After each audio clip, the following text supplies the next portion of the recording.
दर्शन दे सरस्वती मैया धीरे धीरे हंस के सवारी करके आबै न मोर घरे।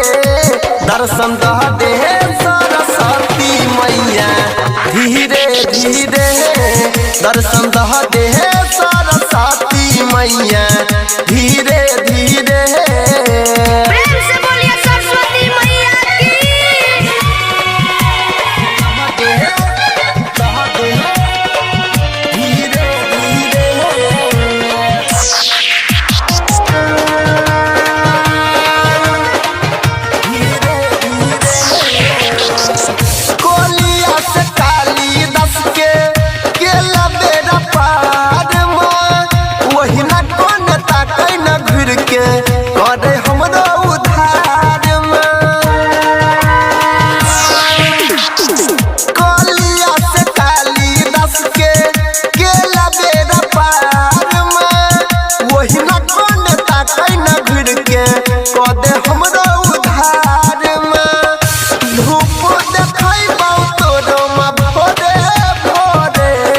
दर्शन दे सरस्वती मैया धीरे धीरे दर्शन दे सरस्वती मैया धीरे धीरे।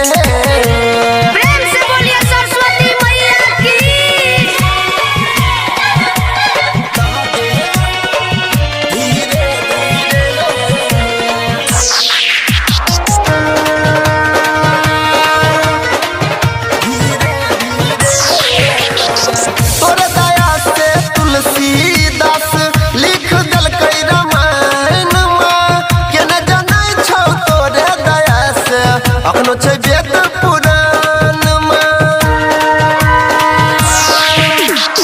तोरे दया से तुलसीदास लिख देलकै रामायण में। केने जानै छौ तोरे दया से अखनो छै वेद पुराण में। कोमल के आसन विराजै छै गंगा तीरे। दर्शन दे सरस्वती मैया धीरे धीरे दर्शन दे सरस्वती मैया धीरे धीरे।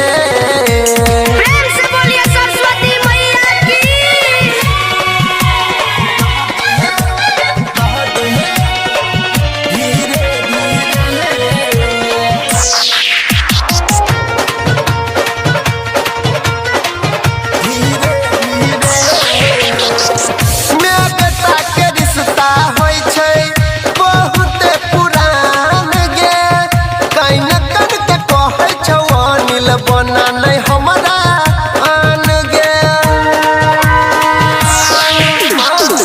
मैं बेटा के रिश्ता होय छै बहुत पुरान गे।